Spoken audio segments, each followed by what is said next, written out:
रामायणातील एक छोटासा प्रसंग तुम्हाला सांगतो. जेव्हा लक्ष्मणाला बाण लागला आणि त्यांना वाचवण्यासाठी संजीवनी आणायची वेळ आली होती, तेव्हा प्रभू राम तर खूप दुःखात होते.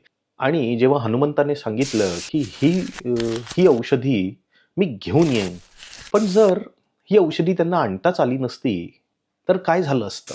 ह्याचा एक छोटासा उल्लेख येतो हनुमान नाटकमध्ये. तर तो तुम्हाला सांगतो, नीट ऐका.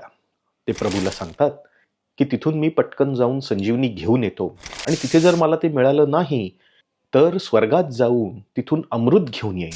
तिथेही नाही मिळालं, तर पाताळामध्ये अमृताचं उगम स्थान आहे. तिथे जाऊन मी ते अमृत घेऊन येईन.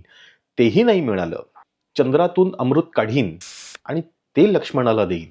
आणि तेही शक्य झालं नाही, तर सूर्यदेवालाही गिळून टाकीन. आणि त्याच्यानेही साध्य झालं नाही, तर साक्षात यमाचा यमदंडही तोडून टाकीन आणि काळाची गती बदलून टाकीन. आणि हे हनुमंत आपल्या प्रभूला धीर देण्यासाठी सांगतात. आणि वेळ आली असती तर त्यांनी हे केलंही असतं. तर आपल्या परमेश्वराप्रती आपली भक्ती अशीच असावी, की एवढी शक्ती, एवढा विश्वास आपल्यामध्ये असेल आणि आपण आपल्या प्रभूला सुद्धा निश्चिंत करू शकतो. आपल्यासाठी ही उंची गाठणं कठीण आहे, पण आपण तो प्रवास तर करू शकतो.